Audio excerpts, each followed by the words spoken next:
بسم اللہ الرحمن الرحیم۔ برادران اسلام، ایک بہت بری بات بلکہ بدعقیدگی جو لوگوں کے ذہنوں میں بیٹھی ہوئی ہے وہ یہ کہ لوگ تبدیل ہونے سے حالات تبدیل ہو جائیں گے، خوشحالی آ جائے گی، ملک ترقی کریں گے، شہر ترقی کریں گے، لوگوں کے ہاں رزق کی فراغی ہوگی، سہولیات میسر ہوں گی۔ میں کہنا چاہوں گا واللہ اگر انسان نہیں تم آسمانوں سے ملائکہ کے سردار جبریل علیہ السلام کو لے آؤ اور لا کر اقتدار کی کرسی پر بٹھا دو اور ان سے کہو کہ عدل قائم کرو، انصاف قائم کرو، لوگوں کو سہولیات میسر کرو، لوگوں کے حالات اور احوال درست کرو، نہیں کر سکیں گے۔ لوگوں اس بات کو سمجھ لو، اور یہ بات ہماری سمجھ میں کیوں نہیں آتی کہ اس کائنات میں ہر شے کا اختیار میرے اللہ کے ہاتھ میں ہے۔ میرے رب کا یہ ارشاد ہے ان ربک یبسط الرزق لمن یشاء ویقدر، تیرا رب جس کے لیے چاہتا ہے رزق میں فراغی دیتا ہے اور جس کے لیے چاہتا ہے تنگ کر دیتا ہے۔ یرزق من یشاء بغیر حساب، میرا رب جسے چاہتا ہے بلا حساب رزق دیتا ہے، وہ شمار ہی نہیں کر سکتا۔ اللہ کیا فرماتا ہے؟ قل اللہم مالک الملک تؤتی الملک من تشاء وتنزع الملک ممن تشاء وتعز من تشاء وتذل من تشاء بیدک الخیر انک علی کل شیء قدیر۔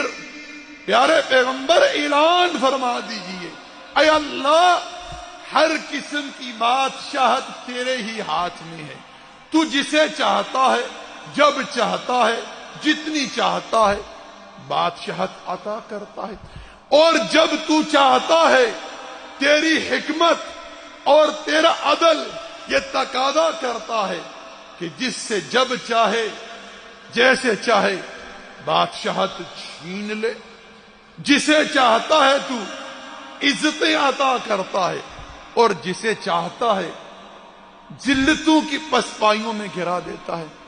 ہر شے کا اختیار تیرے ہی ہاتھ میں ہے اور تو ہی ہر چیز پر قادر ہے۔ لوگوں، حالات احوال درست کرنے والا کون؟ اللہ۔ رزق میں فراغی دینے والا کون؟ اللہ۔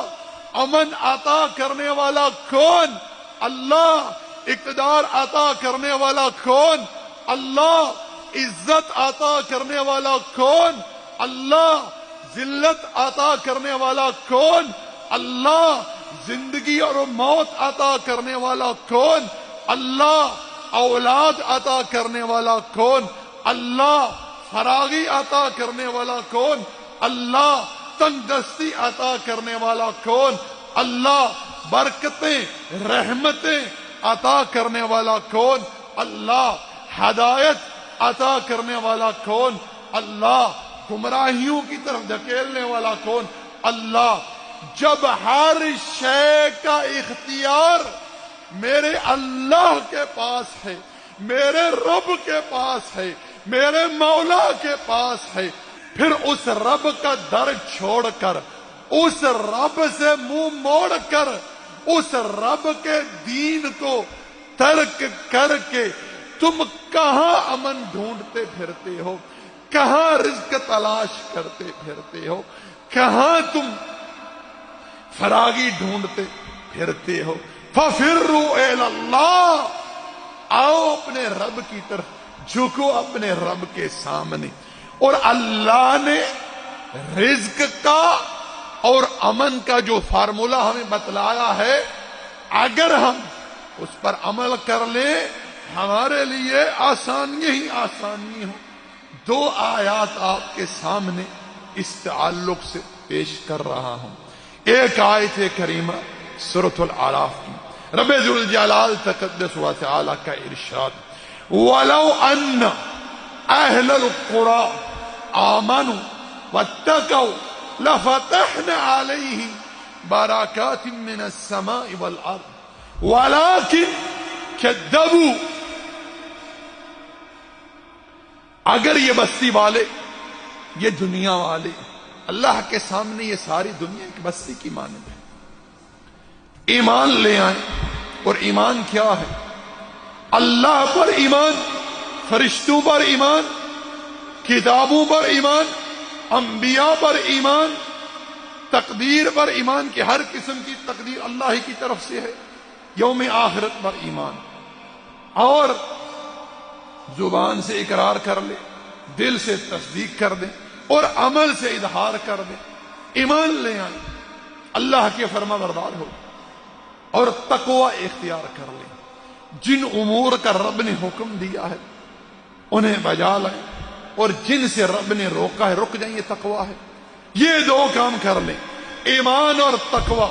میرے رب کا اس قرآن میں وعدہ ہے، لَفَتَحْنَا عَلَيْهِمْ بَرَكَاتٍ مِّنَ السَّمَاءِ وَالْأَرْضِ، میں ان کے لیے آسمان اور زمین سے برکات کے دروازے کھول دوں گا، وَلَٰكِن كَذَّبُوا، مگر انہوں نے جھٹلایا، تکذیب کی۔ کیسے؟ کفر و شرک کے ذریعے، فسق و فجور کے ذریعے جھٹلایا، تکذیب کی، منہ موڑا۔ اللہ فرماتا ہے ان کے گناہوں کی وجہ سے ہم نے انہیں پکڑ لیا۔ آج دیکھ لیں پورا معاشرہ جکڑا ہوا ہے، مہنگائی کا رونا رو رہی ہے، کوئی تنگ دستی کا رونا رو رہا ہے۔ کیوں؟ وہ اس لیے اللہ جل وعلا کا ارشاد سچ ثابت ہوا، وَلَٰكِن كَذَّبُوا، انہوں نے جھٹلایا۔ جھٹلانا صرف زبان سے نہیں ہوتا، بعض لوگ زبان سے اقرار کر رہے ہوتے ہیں لیکن دل کے اندر جھٹلا رہے ہوتے ہیں، بعض لوگ زبان سے اقرار کر رہے ہوتے ہیں، دل سے مان رہے ہوتے ہیں، لیکن اپنے اعمال کی وجہ سے جھٹلا رہے ہوتے ہیں، اپنے اعمال کی وجہ سے جھٹلا رہے ہوتے ہیں۔ اسی طرح رب ذوالجلال تقدس و تعالی نے سورہ قریش میں اہل مکہ کو اپنے احسان یاد کراتے ہوئے ارشاد فرمایا، ایلاف قریش ایلافہم رحلۃ الشتاء والصیف فلیعبدوا رب هذا البیت الذی اطعمهم من جوع وآمنهم من خوف۔ قریش، اللہ کے احسانات یاد کرو۔ تم گرمیوں کے سفر، سردیوں کے سفر بڑے امن سے کرتے ہو، تجارتی قافلے لے کر یمن شام کی طرف جاتی ہو، کوئی خوف کوئی خطرہ تمہیں نہیں لاحق ہوتا۔ تمہیں کرنا کیا ہے؟ فَلْيَعْبُدُوا رَبَّ هَذَا الْبَيْتِ، تم کعبے کے رب کی عبادت کرو، کعبے کے رب کی عبادت کرو، جس رب نے تمہیں بھوک میں کھانا دیا اور خوف میں امن دیا۔ تو لوگو، اگر رزق میں فراغی چاہتے ہو، خوشحالی چاہتے ہو، امن چاہتے ہو، تو اپنے رب کی عبادت کرو، اپنے رب کی عبادت کرو جس نے فقط تمہیں اپنی عبادت ہی کے لیے پیدا کیا ہے۔ مگر افسوس، گھر نہیں، محلہ نہیں، گاؤں نہیں، شہروں کے شہر، ملکوں کے ملک بے نمازی ہیں اور فسق اور فجور میں ڈوبے ہوئے ہیں، صبح و شام اللہ کی نافرمانی کر رہے ہیں، اور شکوہ کس سے ہے؟ حکمرانوں سے۔ یہ سبب ہے، سبب وہ نہیں ہے، سبب لوگوں تمہارے گناہ ہیں، تمہاری نافرمانی ہے، تمہاری نافرمانی ہے۔ اس لیے وَتُوبُوا إِلَى اللَّهِ جَمِيعًا أَيُّهَا الْمُؤْمِنُونَ لَعَلَّكُمْ تُفْلِحُونَ۔ رجوع کرو اپنے رب کی طرف، توبہ کرو اپنے رب کی بارگاہ میں، گناہوں کو ترک کر دو، معصیت کو چھوڑ دو، چھپ پڑو اپنے رب کے سامنے۔ اللہ تعالیٰ تمہارے گناہ معاف کر دیے گا، تمہیں ہر شے میں آسانی مہیا کرے گا، رزق میں فراغی دے گا، خوف سے امن دے گا، ہر شے عطا کرے گا، لیکن اپنے رب کی بارگاہ میں جھک پڑو۔